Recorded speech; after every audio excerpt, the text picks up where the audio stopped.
You scoundrel. Whose daughter do you think you're yelling at? Kevin's booming voice echoed across the floor. I have become the mentor for Kevin's daughter, who got into the company through connections. However, she seemed completely unmotivated and kept causing trouble despite my warnings. Her unrepentant attitude pushed me to my limit, and I ended up raising my voice at her. Seeing this, Kevin roared in fury. You made my daughter cry. You're the worst kind of scum. Someone as worthless as you doesn't belong in our company. Get out of here now. I simply replied, Understood. I'll leave, and left the company right then and there. Kevin seemed pleased, but that's to be expected. He didn't know who my father was. My name is Alex Thompson. I'm a 27-year-old man working at the general trading company Smith Trading. I've been in sales for 5 years. I enjoy interacting with people, so I chose a career in sales, and it's been a great fit for me.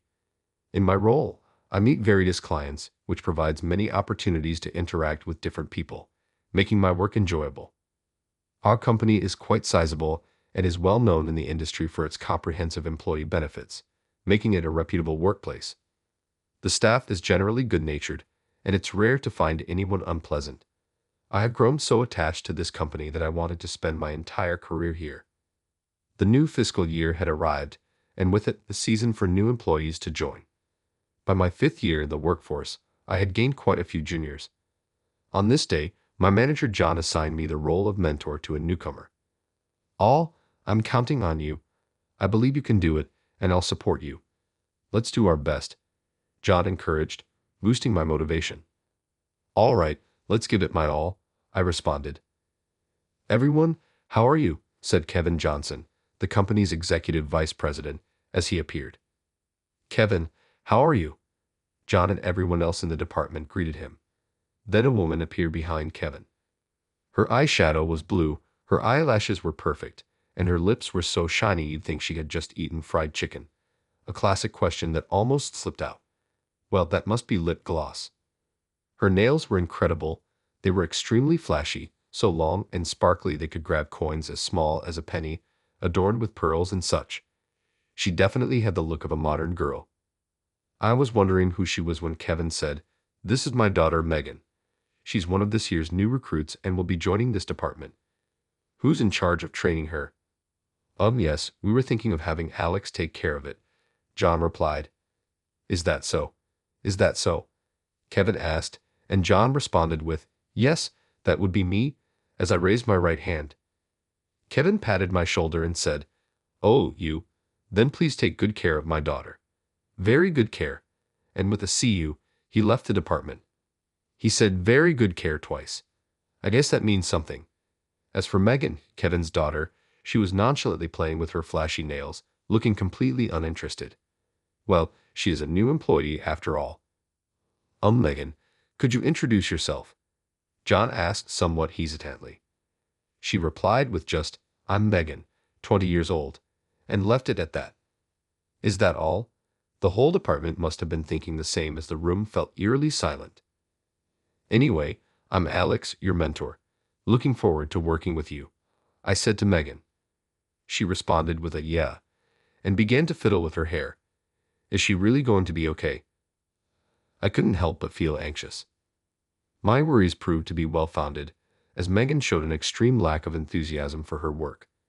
While previous new employees like the eager and motivated Sophia showed some semblance of being new recruits, Megan showed none of that. By the way, as her mentor, I've noticed she doesn't seem interested in communicating with me either. Even when I try to engage her in conversation, she's often looking at her phone or, even worse, her nails, hardly appropriate during work hours. Naturally, this makes effective communication virtually impossible.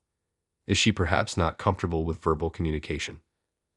I wondered, thinking she might be more talkative via mail or social media. So I suggested, I think it would be better to have each other's contact information. Could you share your email or social media account? Her response was, absolutely not. I wondered if I had been too forward, but then again, she frequently used her phone during work or left her seat often. When asked, she would say she was taking a break or going to the restroom. It was clear to everyone that she lacked motivation.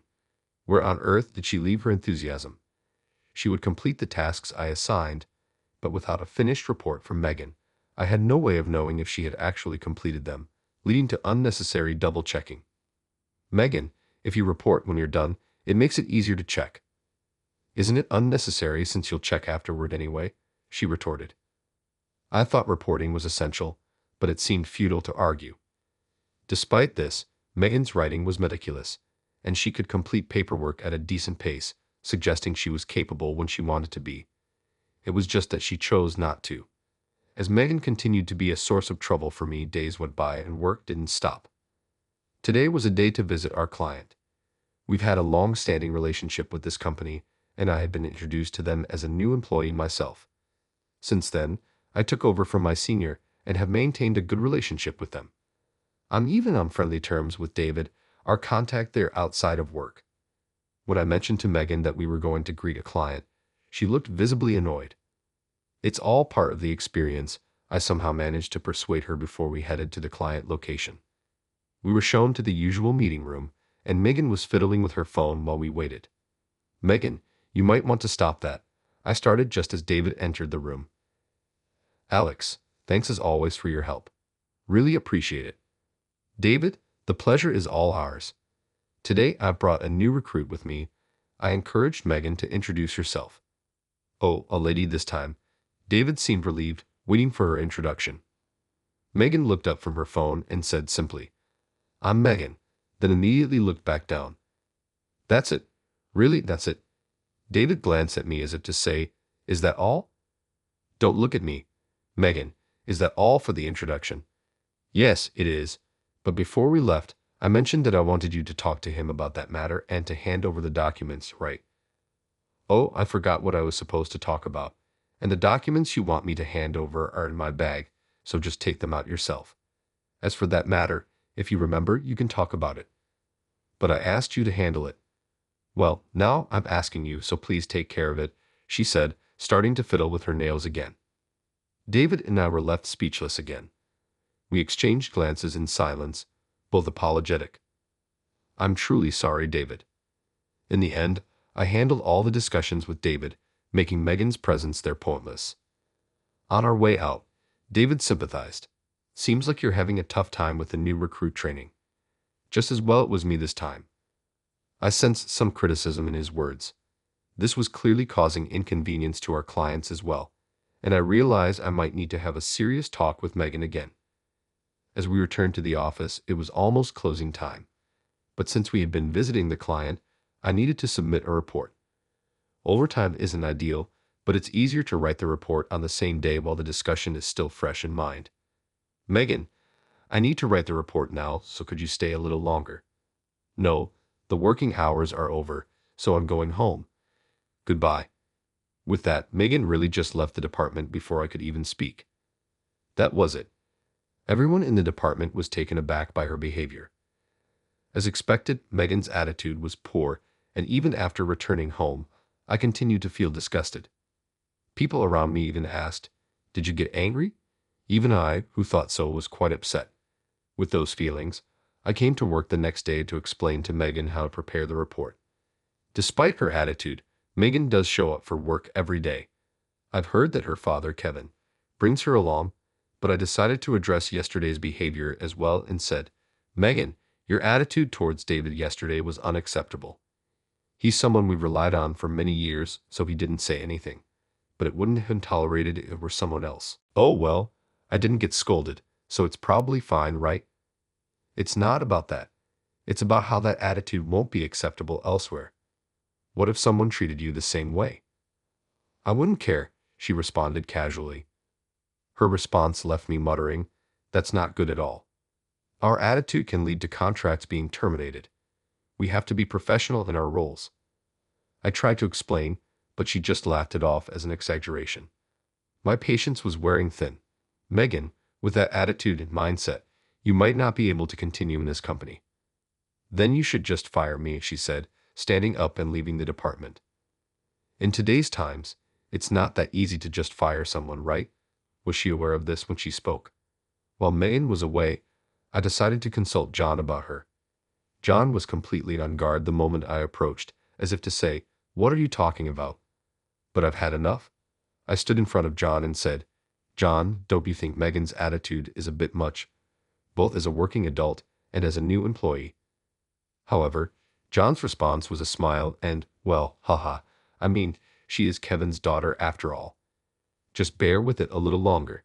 You can handle it, I'm sure. Struggling to hold back the urge to say, so what if she's Kevin's daughter? I couldn't help but think John was unreliable, which seemed only natural. I won't ask for forgiveness for feeling this way. I could feel the stress building up inside me. One day, as I was somehow managing to keep the stress from boiling over, Megan did it again. The contract she prepared had incorrect information. As usual, Megan didn't say, I'm done, so when I checked it around the time I assumed she would be finished, I found that the amount wasn't written in words. Moreover, there were no units provided, so it was just numbers written there. This wouldn't qualify as a contract for our company. We're instructed to write amounts in both numbers and words, and to include the unit after the amount in our contracts. Of course, I had explained this to Megan as part of the training on how to prepare contracts, but it seemed she hadn't understood. Megan, I saw the contract you prepared. Is this really finished? I asked. She just nodded. The amount isn't written in words, so we can't use this as a contract. Do you remember when I taught you how to make one? I might not remember. Oh, you don't remember? I'll explain it again. Can you redo it, and remember this time? Megan visibly looked bothered. Why don't you just fix it? No, this is the task I entrusted to you. Plus, if you don't correct it yourself, you'll make the same mistake next time. Try to explain gently. Wouldn't it be faster if the person who noticed the mistake just fixed it? No, you have to take responsibility for your own work. Well, I was just told to do it. Plus, I don't really have a sense of responsibility, so you can just fix it. That was the last straw for me. Enough is enough. Is this how a working adult behaves? I couldn't help but raise my voice. Megan stared back wide-eyed. I could feel everyone in the department looking our way. I saw John panicking out of the corner of my eye. Then, from behind, an even louder voice boomed, You scoundrel. Whose daughter do you think you're yelling at? As I turned around, there was Kevin's figure. Kevin strode towards me with large steps and yelled, How dare you yell at my daughter? Look at her, she looks like she's about to cry. It seems that Kevin came to see how his daughter was doing at work and happened to encounter me raising my voice. Moreover, it was true that I had yelled at Megan, so I had nothing to say in return. Kevin, let's calm down. John approached Kevin and tried to soothe him with a comic-like phrase, but Kevin's anger only seemed to escalate. John, along with Seth and Andrew from nearby seats, had to restrain him as he was about to get physical. Shut up. You made my daughter cry. You're the worst scum. Someone as clueless as you doesn't belong in our company. Get out of here right now. Kevin yelled. Understood, I'll leave. After being told off by Kevin, I decided to do as I was told and leave. John, please take care of the rest, I said, grabbed my backpack, and left the department. Kevin was still making a fuss, yelling, Get your hands off me. The department was in an uproar because I was about to really leave.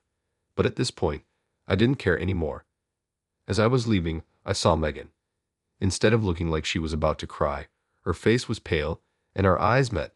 It was the first time I had seen such an expression on her face, but I decided to ignore it and left the company. About 3 days after being told to leave by Kevin, I went to work as usual in the morning. Kevin had only told me to leave, not that I was fired. As I walked through the company's entrance hall, I unexpectedly encountered Kevin and Megan. It was our first reunion in 3 days. Oh, I accidentally made eye contact with Kevin. Noticing me, Kevin started striding towards me again. Megan was looking down behind him. Why are you here even though you were fired? Kevin yelled at me. I replied with a smile, Well, I wasn't officially fired. I've just been on paid leave for the past few days. What are you talking about? It's because someone like you is in charge of training that my daughter hates her job. How dare you yell at her? Kevin was trembling with anger, but I decided to finally say what I had been wanting to say. Now that it's come to this, let me say that your daughter Megan has always lacked motivation and didn't try to learn her job.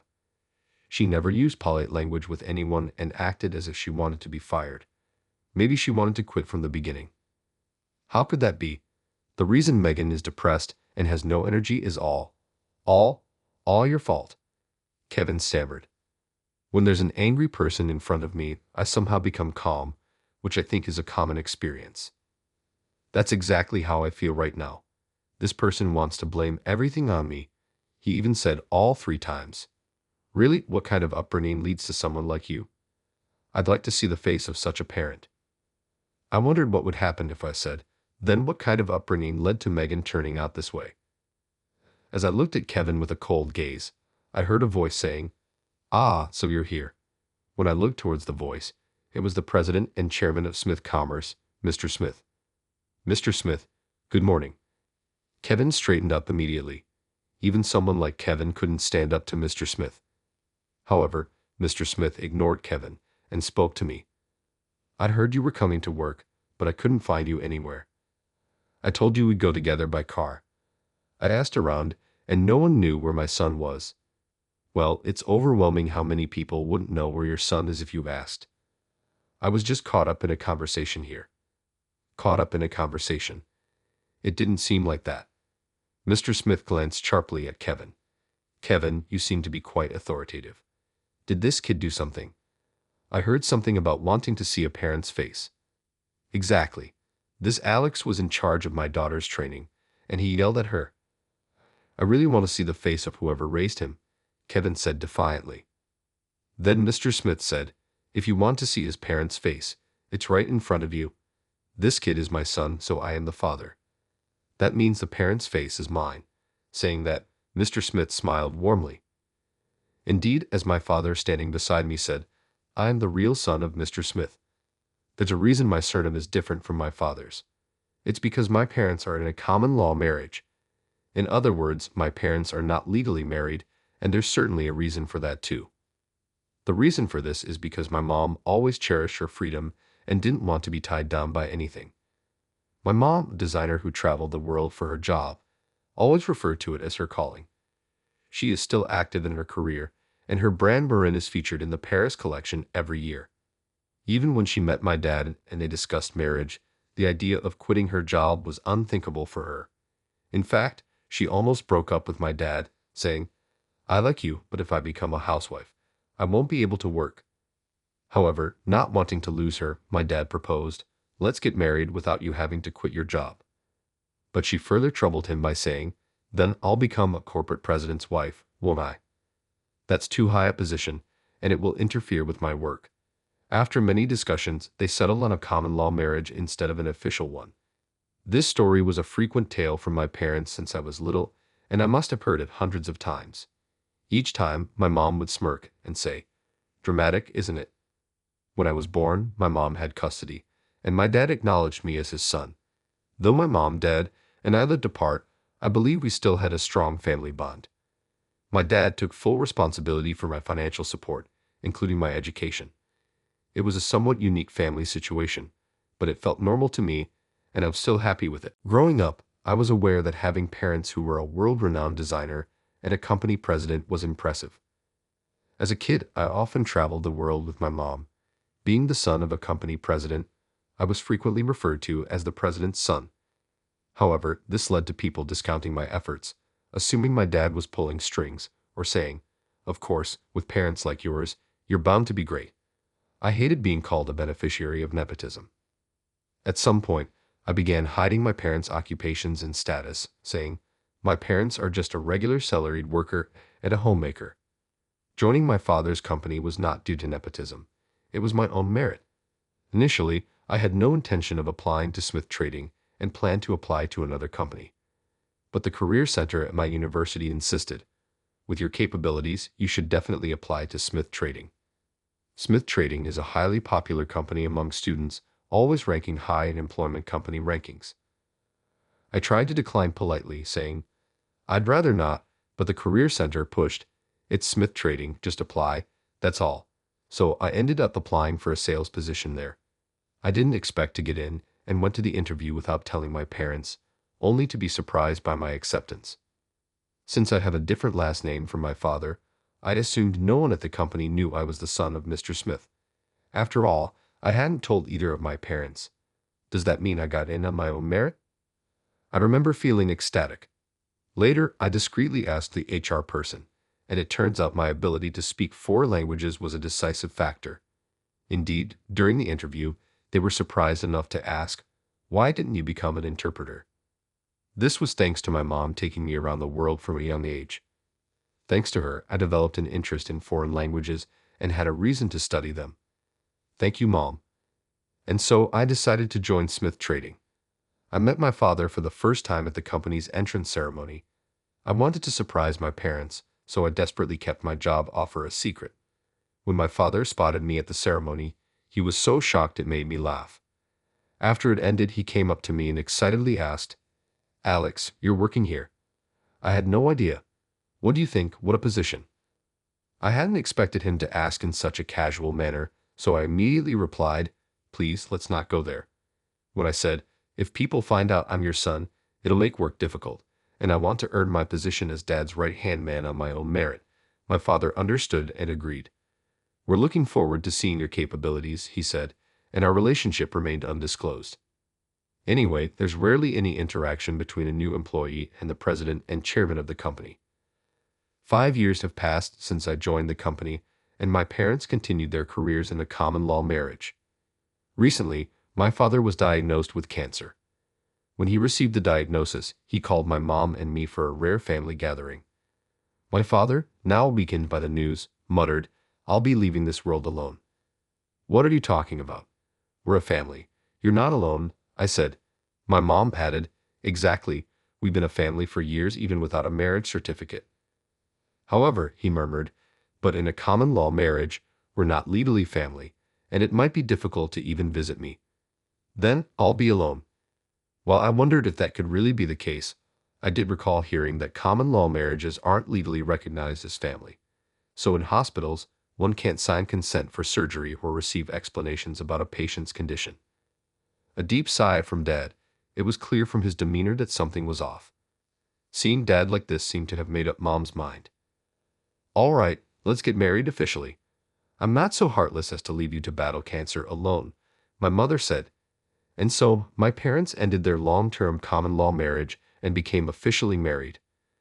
Furthermore, my mother said, "I'm getting on in years and I've been thinking of winding down my work a bit.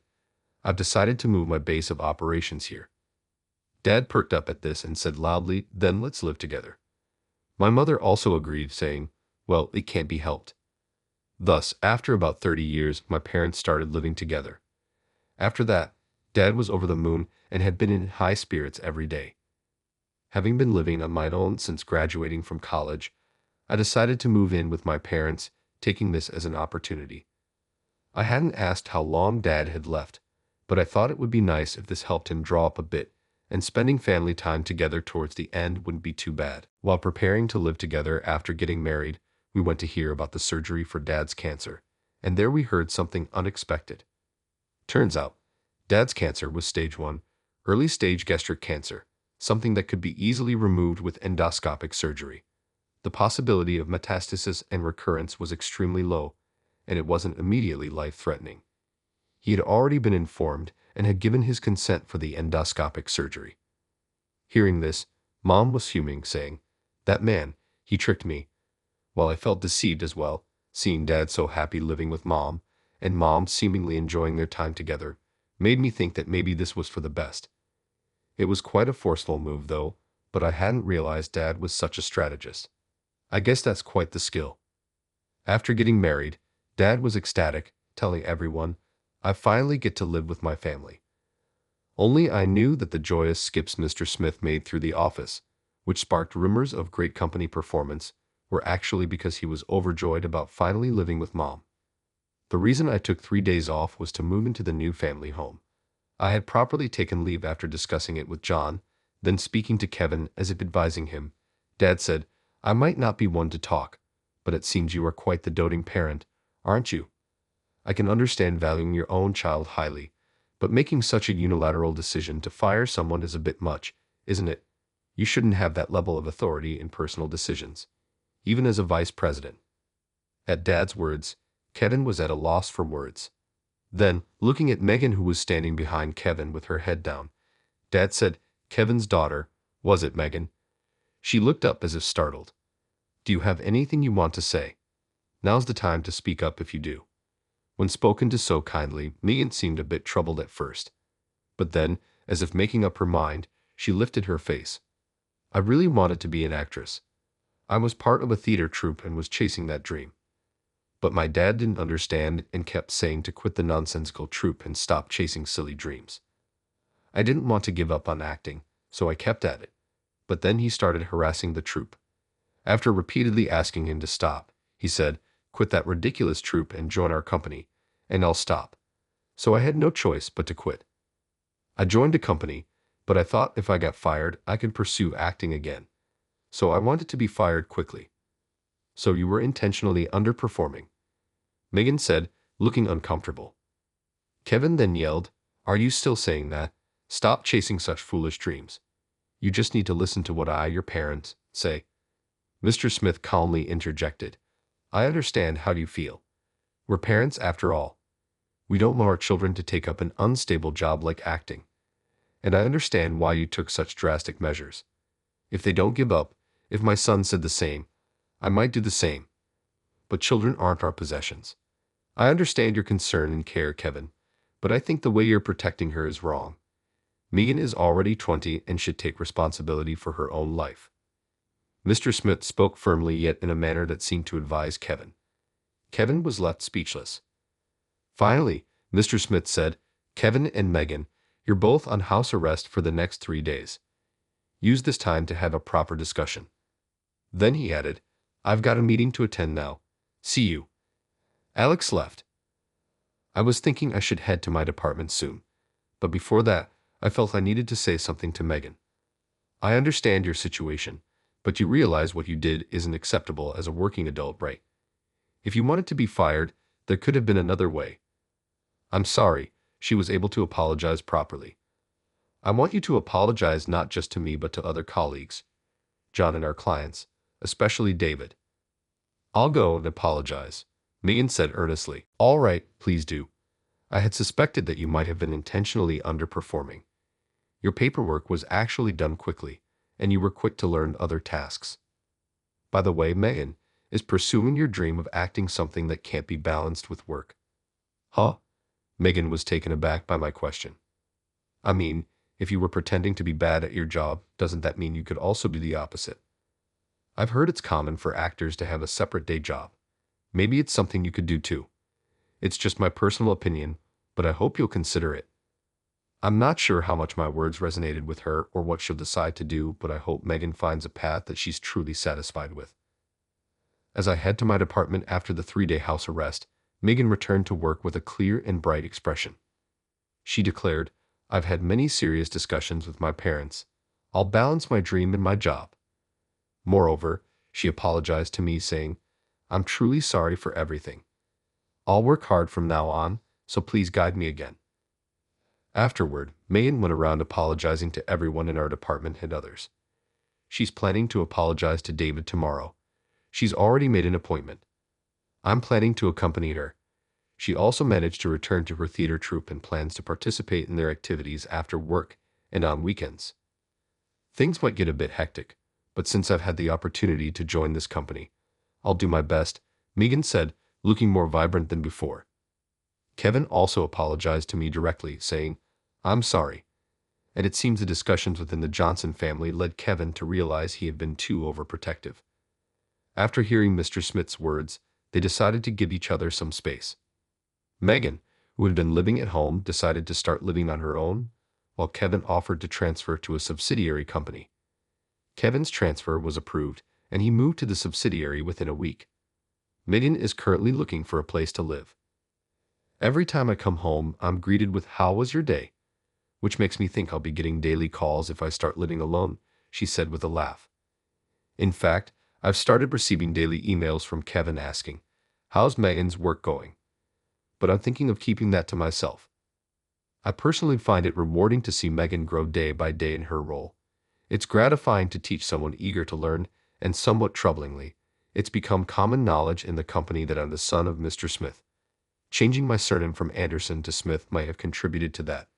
The decisive factor was probably that conversation with Kevin and others in the entrance hall, which was overheard by passing employees. Knowing Mr. Smith, he's probably been saying things like, "My son, you know, there are even rumors I might become the next president." It feels like another one of Mr. Smith's deliberate acts. There's also a rumor that Mr. Smith is grooming the role of president and chairman to prepare the president's position for me. When I ask Mr. Smith, he just smiles, and I have no intention of becoming the president myself. I'm even considering asking for a transfer somewhere else. Those are the kind of days I'm having. Just like Kevin wanted to protect Megan, I think it's natural for anyone to want to protect their loved ones. But if you go about it the wrong way, not only does your intention not get conveyed, it might even lead to misunderstandings. It made me think about how important it is not to make mistakes and how to protect the people important to me. What's the right way, you ask? I don't have a clear answer either, but that's why communication is so important. Discussing each other's thoughts is crucial. It made me think again about the importance